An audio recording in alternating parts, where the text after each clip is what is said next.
Bueno, muy bienvenidos a esta primera sesión de formación, de entrenamiento para los equipos que van a formar los equipos de intervención dentro del proyecto On Track Chile para primer episodio de psicosis.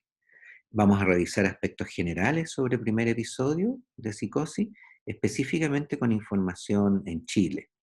Mi nombre es Rubén Alvarado, soy académico e investigador en el Instituto de Ciencias de la Salud de la Universidad de O'Higgins y en la Escuela de Salud Pública de la Universidad de Chile.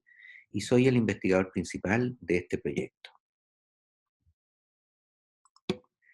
Básicamente, lo que vamos a revisar en esta sesión va a ser primero la importancia que tiene el primer episodio de psicosis como problema de salud pública.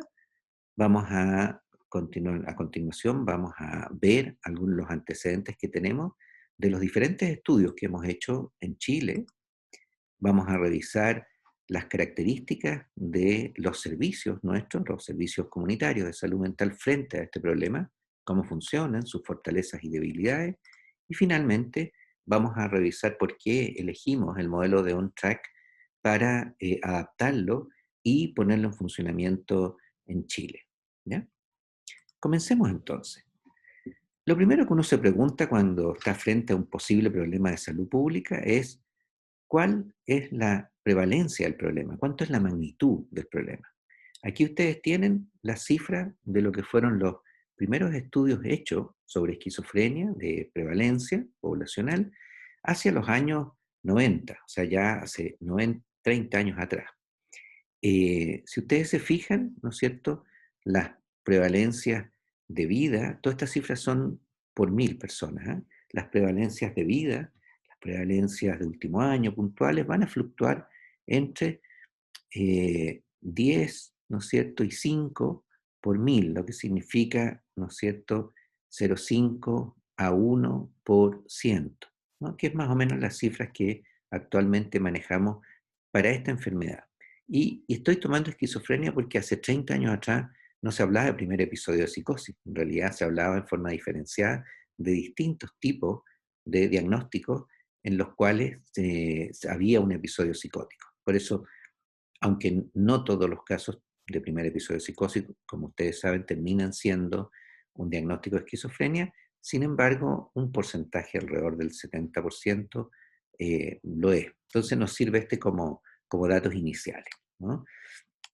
¿Qué datos tenemos en Chile? Hay solo un estudio, que es el realizado como parte del estudio mayor de prevalencia de trastornos mentales en Chile, también hecho en la década de los 90, con un instrumento parecido, que en este caso fue el CIDI en sus primeras versiones, y lo que encontramos ahí como prevalencia de los últimos 6 meses era 5 por 1000 o 0,5%, con una cantidad un poco mayor en mujeres y un poco menor en varones, lo que es raro, no es lo habitual encontrar en el mundo. Pero como vamos a ver, en realidad la tecnología o la encuesta que se usaba en esos momentos, se pensaba por supuesto que servía para identificar bien un caso, pero hoy día eso no se acepta y se piensa que en realidad no es una buena encuesta para identificar casos con diagnóstico de esquizofrenia. Aquí ustedes tienen la prevalencia, ¿no es cierto?, específica, ¿no es cierto?, para esquizofrenia. La anterior, perdón, era para el grupo que se llama la esquizofrenia, o sea, todos los diagnósticos que son afines a esquizofrenia.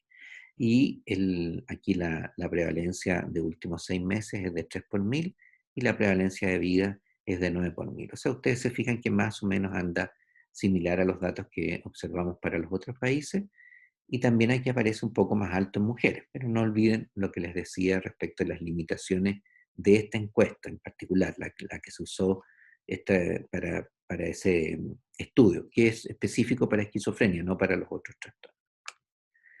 Sin embargo, esta perspectiva de buscar diagnósticos específicos, ¿no es cierto?, en los estudios poblacionales de epidemiología, fue cambiando un poco y a medida que pasó el tiempo se observó que habían muchas personas que reportaban experiencias psicóticas sin que necesariamente tengan un diagnóstico. Y así ustedes pueden ver, ¿no es cierto?, que la prevalencia de vida para esquizofrenia va a fluctuar entre 0,3 y 0,6%, que la prevalencia de vida para esquizofrenia y trastornos afines va a ser mayor que eso, porque además se fue ampliando el espectro de diagnósticos, así que va a llegar a ser de 2 a 3%. La prevalencia de trastornos psicóticos en general va a ser de 3 a 5%. Recuerde que aquí hay, por ejemplo, cuadros afectivos que también cursan con la psicosis, o psicosis que son puramente por consumo de sustancias, ¿no? Y finalmente, si se pregunta por síntomas psicóticos sin que necesariamente hayan un número suficiente para cumplir con criterios diagnósticos, estas experiencias llegan a ser casi del 10%, o sea, una de cada 12 personas señala tener alguna experiencia psicótica en su vida. Por lo tanto, esta experiencia, un estudio visto así, ¿no?, que permite ampliar un poco las perspectivas, permite ver que los cuadros psicóticos, ¿no es cierto?, desde las experiencias hasta los trastornos que cumplen todos los diagnósticos, son mucho más frecuentes que lo que pensamos al inicio cuando solo los estudios se centraban en esquizofrenia, ¿no? Y sabemos que en general el trastorno, pero también desde las experiencias psicóticas, sobre todo por lo que significa el estigma de estar viviendo y experimentando algo extraño, algo raro, ¿no es cierto?, que conlleva, va a tener un efecto importante en la persona, en la familia y en la comunidad. Entre las cosas importantes ha sido, primero, que las personas que sufren un primer episodio de psicosis y después se confirma un diagnóstico tipo esquizofrenia o del grupo de la esquizofrenia, se sabe hoy por hoy que tienen un promedio de expectativa de vida que es cercano a 20 años menos que una persona de la misma edad nacida en la misma corte de nacimiento. O sea, esto significa de que tienen una expectativa de vida mucho más acortada, si se fijan, 20 años menos en promedio. Segundo, que producto básicamente, ¿no es cierto?, de asumir la condición de, o rol de enfermo y al mismo tiempo el estigma que conlleva una enfermedad mental del tipo de la esquizofrenia o alguna que la gente reconoce como si fuera esta, es que se produce un cambio en los roles sociales, se produce muchas veces la pérdida de roles. Por ejemplo, si uno era estudiante, deja de estudiar; si uno era un hijo, no sé, que asumía tareas en la casa, ahora se lo trata como un enfermo, no asume roles, y se lo puede discapacitar producto de este cambio de roles, ¿no? Entonces, y normalmente lo que conlleva es mayor aislamiento social. Además, está el estigma, ¿no es cierto?, que va asociado a discriminación e exclusión social, que sabemos hoy por hoy, como lo ha señalado la OMS y como lo hemos visto en muchos estudios, es que es el factor probablemente más importante de discapacidad de las personas que tienen un diagnóstico de un trastorno mental de este tipo. O sea, el estigma en sí mismo es tremendamente importante y es parte con lo que tenemos que aprender a lidiar y a trabajar, en ese sentido. Y por supuesto, todo lo que yo señalaba antes va a producir un deterioro en la calidad de vida de la persona, pero también en quienes lo cuidan. Y se ha descrito esto que se conoce como la carga de los cuidadores, que es el esfuerzo adicional que hacen, producto del cuidado, padres, hermanos, abuelos, hijos a veces también, que hace quien está a cargo del cuidado, ¿no? Eso implica gran esfuerzo y dedicación, implica también un nivel de distrés emocional, a veces implica costos adicionales y también se ha observado que hay un riesgo mayor de enfermar tanto en su salud física como mental. Entonces, la carga de los cuidadores es otro impacto más. Y probablemente podríamos seguir agregando otros factores, pero sumado a la magnitud del problema, se agrega la relevancia, como esto que estoy planteando, ¿no? Ahora, démosle una perspectiva un poco más amplia a lo que ha sido, esto ha sido sobre todo estudiado en esquizofrenia y es un modelo propuesto por McLachlan y Johannesen en alrededor de la mitad de la década de los 90 del siglo pasado, que señalan que hay todo un proceso de desarrollo que va desde el nacimiento, donde estaría involucrado tanto lo genética como las experiencias prenatales, ¿no?, que se han visto que también son muy importantes, particularmente en el segundo trimestre del embarazo, ¿no? Y una persona que nace con una cierta predisposición, no necesariamente significa que va a llegar a tener la enfermedad, nace con una predisposición, ¿no? Algunos de ellos van a empezar a desarrollar primeros signos, que son signos completamente pasajeros, o sea, o completamente inespecíficos, ¿no? Y que se empiezan a observar desde la edad preescolar y escolar, ¿no? Y a eso se le llama la fase premórbida. Hoy por hoy no tenemos la capacidad de hacer diagnósticos específicos en esta etapa, como de identificar más tempranamente a los niños que pudieran tener un mayor riesgo y comenzar a hacer algún tipo de intervención con ellos, ¿no? Pero sí se ha visto que hay signos, por ejemplo, signos neurológicos menores en los niños que en el futuro van a llegar a tener un cuadro de tipo psicótico con un diagnóstico tipo esquizofrenia, ¿no? Después hay una fase que va hasta el inicio de la psicosis, habitualmente en la adolescencia medio tardía, ¿no? Y a esa fase le llamamos fase prodrómica. Hoy hay eh, varios estudios, hay una línea muy importante de investigación que busca intentar identificar lo que se llaman personas con alto riesgo de presentar una psicosis y en esta fase prodrómica, ¿no? Esperamos que esto avance pronto porque, por supuesto, podría ser muy útil. Después, cuando la persona ya ha comenzado o ha tenido los primeros síntomas de la psicosis, eh, hasta la fase de diagnóstico e inicio de tratamiento está lo que llamamos la fase de psicosis no tratada, que aquí ya hay por lo menos 3 décadas de investigación, incluyendo las nuestras en Chile, en que se sabe que es muy importante que este periodo se achique lo más posible, o sea que el tiempo de vivir con psicosis sea el menor posible hasta el inicio del tratamiento, porque esto mejora el pronóstico, mejora la evolución, en todos los sentidos, no solo desde el punto de vista biológico, sino que también desde el punto de vista psicosocial. Y después, por supuesto, viene la fase de psicosis tratada hasta la remisión del episodio agudo, ¿no? Este es un modelo que permite a uno entender un poco el proceso evolutivo, ¿no? Hasta llegar a un primer episodio de psicosis. Nosotros nos hemos concentrado básicamente aquí porque estas son las etapas en las que existe gran acuerdo y tenemos herramientas para mejorar esto. Vamos a ver, como decía, datos en Chile sobre esto. Y por otro lado, tenemos también, ustedes lo van a ver después con más detalle, un conjunto de intervenciones que van desde el tratamiento farmacológico, los tratamientos terapéuticos, como por ejemplo la terapia cognitivo-conductual. Tenemos también las actividades, las intervenciones psicosociales, como la psicoeducación, las acciones que mejoran habilidades sociales, las que mejoran capacidades para manejarse en la vida cotidiana, etcétera, que existe muy buena evidencia que muestra que esto es importante para todos los objetivos terapéuticos que uno se propone, desde la reducción de los síntomas, la prevención de la recaída, hasta mejorar las capacidades para manejarse en la vida social, en la vida cotidiana, proveer los apoyos que necesitan las personas para continuar con el proyecto de vida que quieren hacer, ¿no? Y, eh, y todo eso, por supuesto, va a redundar finalmente en un mejor resultado. Un aspecto importante que ya aparece aquí es el manejo del estigma, que como vamos a ver, ha cobrado mucha importancia, ¿no? Aquí tienen ustedes un ejemplo de un estudio que muestra cómo, eh, si uno compara los resultados en términos de las fases de psicosis no tratada, mientras esta es menor, vamos a encontrar mejores indicadores en psicopatología, en los distintos síntomas, como lo que se ve aquí, o en la mejor adaptación social.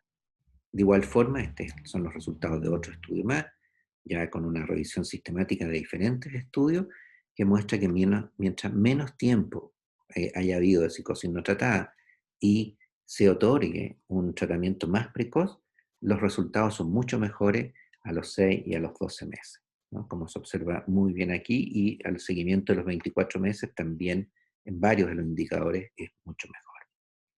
Por otra parte, ya datos que provienen del modelo en el cual nosotros queremos trabajar, que es el de OnTrack de New York.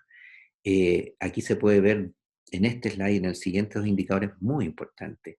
Aquí se observa el porcentaje de pacientes que, habiendo ingresado a tratamiento, mantienen sus actividades de empleo y educación, y ustedes pueden ver cómo, incluso partiendo de una cifra menor al 50%, después se sostiene hasta casi los 2 años en un 70%.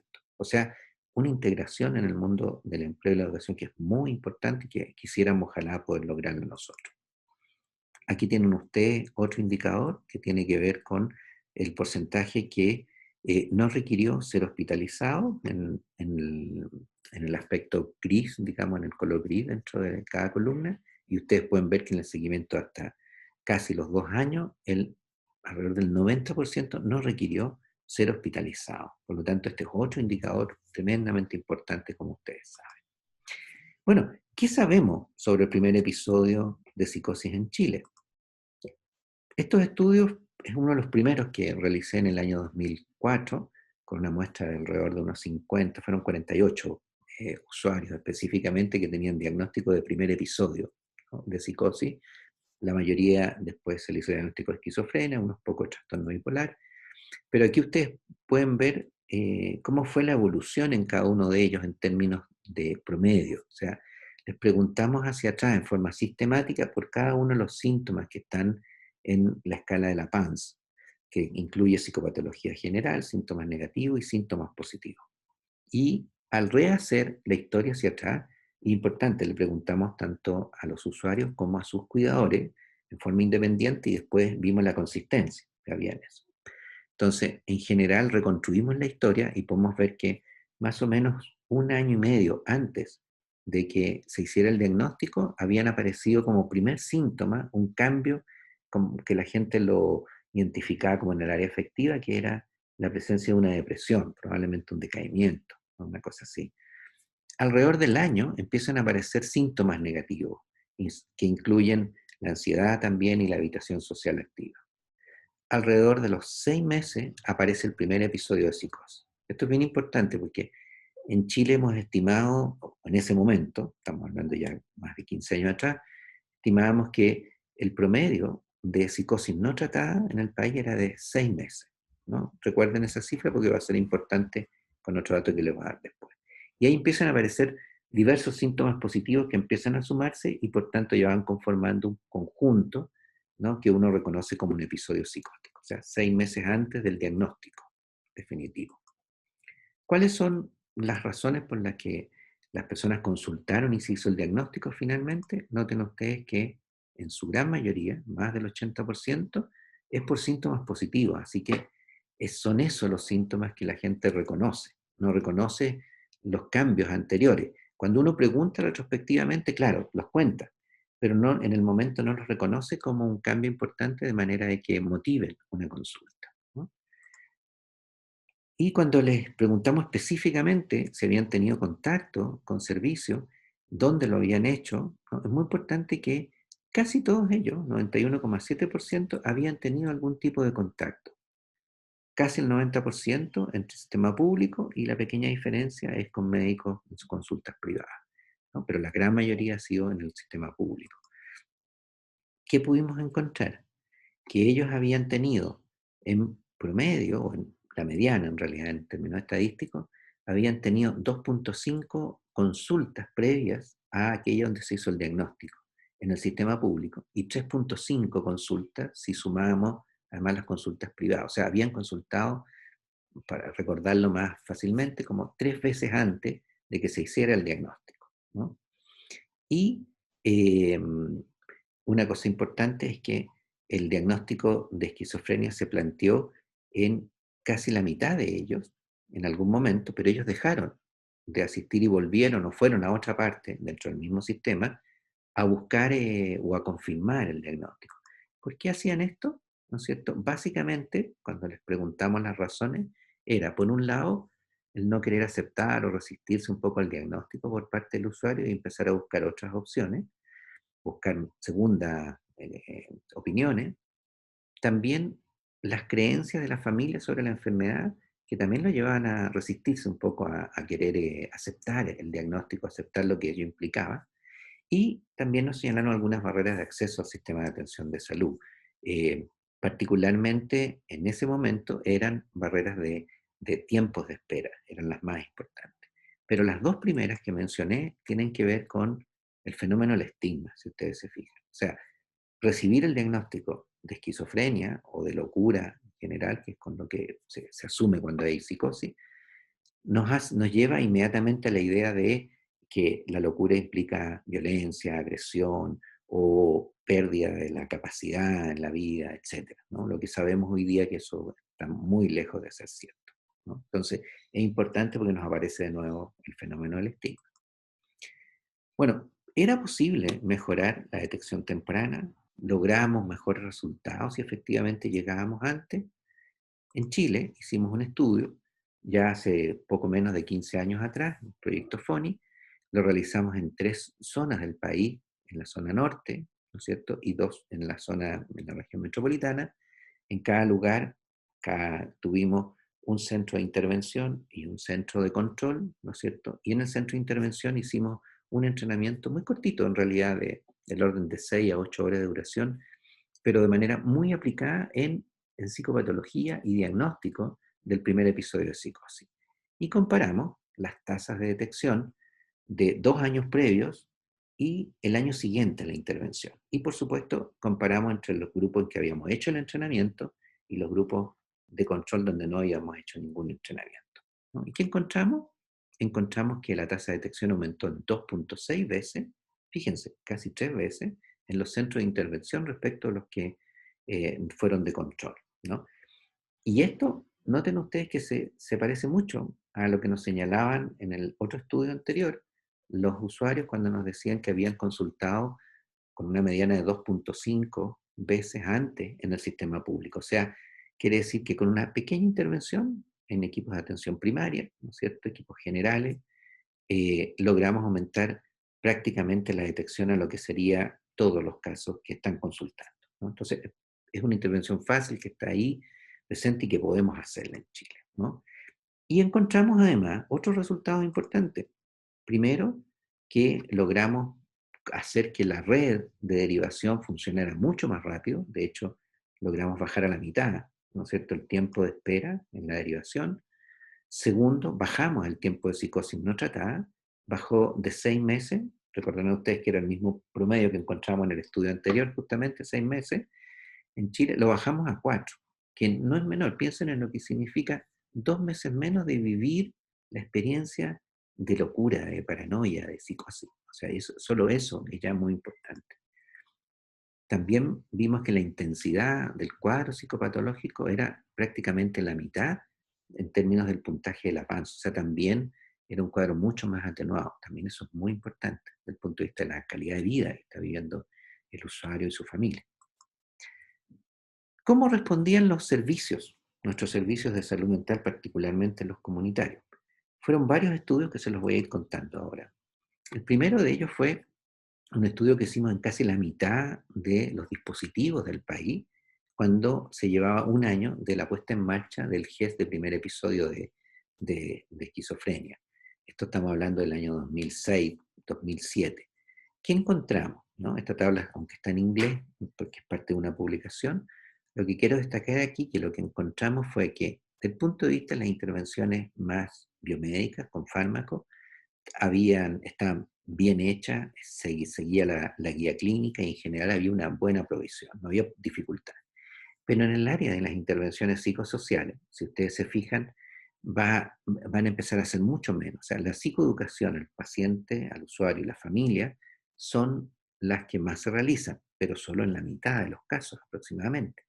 Y si vemos todas las demás, como intervenciones, otro tipo de intervenciones familiares, psicoterapia, habilidades para el trabajo, etcétera, para continuar con los estudios, va bajando, bajando, bajando. Entonces, nos dimos cuenta que aquí teníamos una debilidad que era necesario fortalecer, ¿no? ¿Por qué se producía esto? Fuimos a preguntar por los niveles de entrenamiento, de capacitación, y nos dimos cuenta que cuando le preguntamos a los equipos, ¿habían recibido algún entrenamiento especial en psicoeducación, por ejemplo, y utilizaban algún modelo que sea conocido, haya probado haya evidencia, haya probado su efectividad, ¿no es cierto? Eh, Nos encontramos con que este porcentaje era muy bajo, o sea, un porcentaje menor de los equipos tenían a todas sus personas bien entrenadas en esto, ¿no? Por eso, esto puede explicar, ¿no es cierto?, probablemente en gran medida el por qué las intervenciones psicosociales se hacían mucho menos.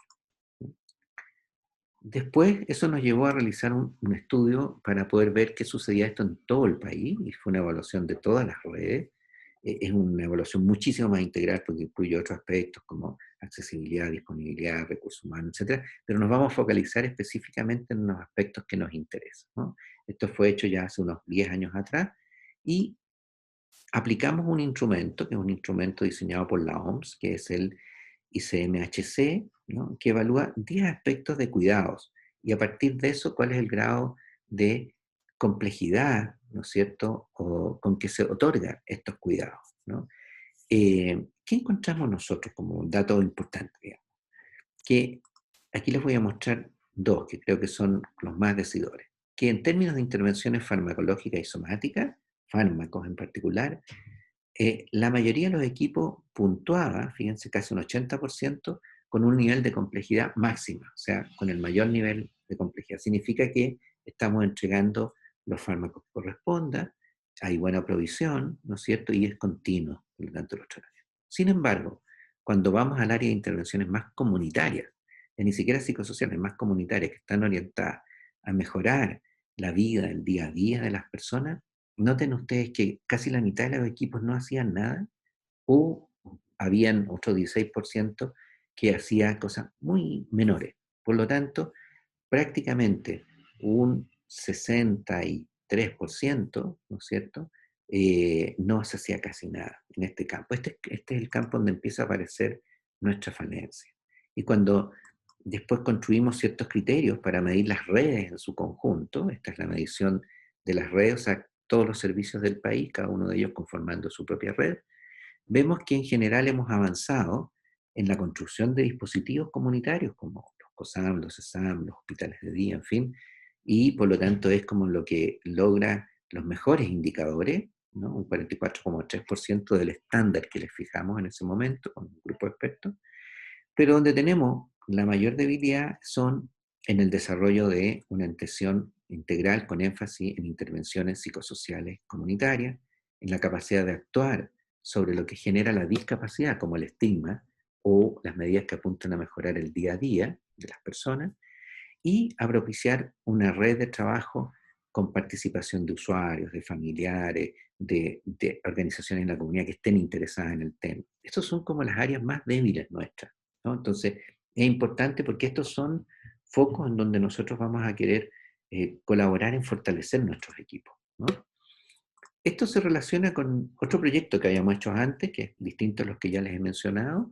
Fue uno de los primeros donde evaluamos, en este caso, 8 redes, perdón, 8 redes, son 2 subredes, en varias partes del país, como ustedes pueden ver. Y en esta ocasión, a un grupo cercano sobre las 200 personas, usuarios que tenían un diagnóstico de esquizofrenia o un trastorno afín, usando un instrumento estandarizado para medir necesidades, que es el CAN, le preguntamos, ¿no es cierto?, por el grado en que estas necesidades están satisfechas. Y nos encontramos con que habían 5 áreas en donde las necesidades eran las más insatisfechas. Y fíjense ustedes cuáles son. En poder hacer bien las actividades diarias, en tener compañía, en tener una relación de pareja, en saber cómo obtener ayudas sociales. Esas son las áreas, ¿no es cierto?, junto con los síntomas psicóticos, que son molestos también, son las áreas en donde las personas sienten, los usuarios sienten que tienen el mayor nivel de necesidades y que no se las estamos cubriendo, ¿no? Ustedes las pueden ver aquí también, ¿no? Noten ustedes que se refieren a aspectos, como les decía, del día a día. ¿Cómo logramos que la vida adquiera sentido en el día a día? Que se sienta que se están haciendo bien las cosas, que se está proyectando, ¿no es cierto?, hacia un futuro, ¿no? Que no solo es calidad, sino que además es proyecto de vida, que se hace con otras personas que te acompañan, con una pareja, etcétera, ¿no? Entonces, es importante, como decía, porque esto confirma un poco, si ustedes se fijan, la necesidad dicha por los usuarios, lo que hemos visto a partir de evaluar los servicios, que son las áreas más falentes. Entonces, por aquí es donde tenemos que poner mucho más énfasis en el futuro, ¿no? Y es lo que estamos haciendo, entre otras cosas, con lo que se señaló justamente el enfoque que tiene ahora la versión del nuevo Plan Nacional de Salud Mental del 2017 al 2025. 2 estudios adicionales para contarles, uno que fue un estudio colaborativo en la Universidad de Columbia y que realizamos en en Brasil, con la Universidad Federal de Río de Janeiro, en Córdoba, Argentina, con la Universidad Nacional de Córdoba, y nosotros en Chile, que nos permitió, ¿no es cierto?, este junto con el otro que está al lado, que fue otro proyecto FON que hicimos en el 2012, 2013, en que nos permitió trabajar con trabajadores comunitarios y con pares, o sea, personas que habían tenido una experiencia psicótica y habían salido adelante y ahora se transformaban ambos en terapeutas que apoyaban al equipo de nuestros centros comunitarios, ¿no? De COSAM, de CESAM, y que trabajaban bajo un enfoque de recovery.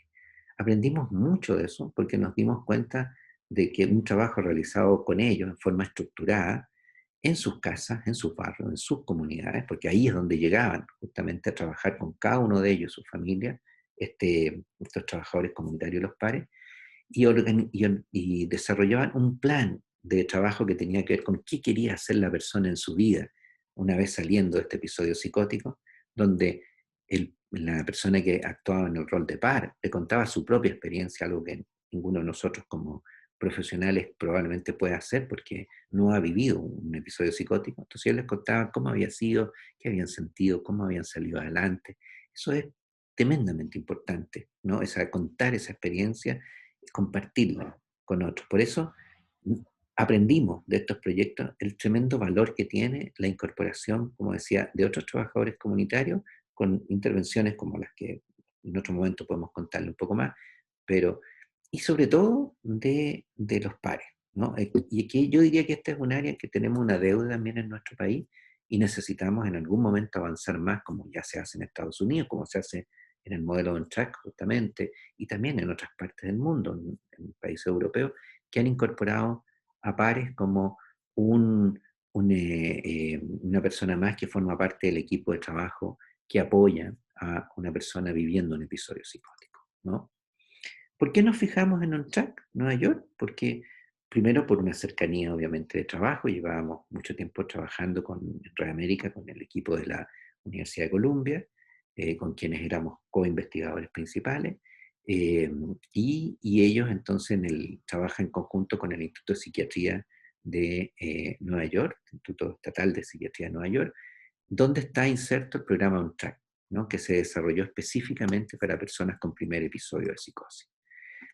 Ustedes lo van a conocer con mucho más detalle, con las adaptaciones que hemos hecho en Chile, pero se trata de un programa que tiene intervenciones basadas en evidencia para usuarios sus familiares y un programa de entrenamiento y supervisión a los equipos que atienden personas con primer episodio de psicosis, que es lo que nosotros vamos a trabajar con ustedes, ¿no? Y ustedes están comenzando justamente en estos momentos en este curso.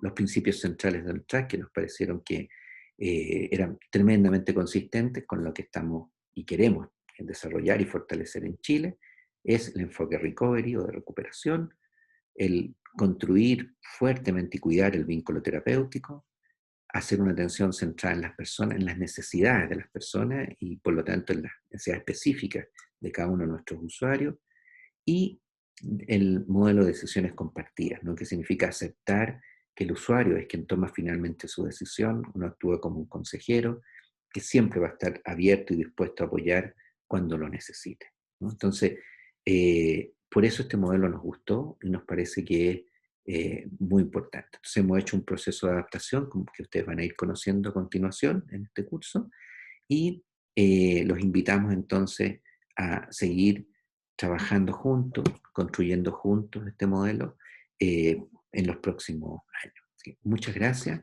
y espero que puedan no solo aprender mucho, sino que disfrutar también de esto que estamos haciendo. Les deseo que estén muy bien. Gracias.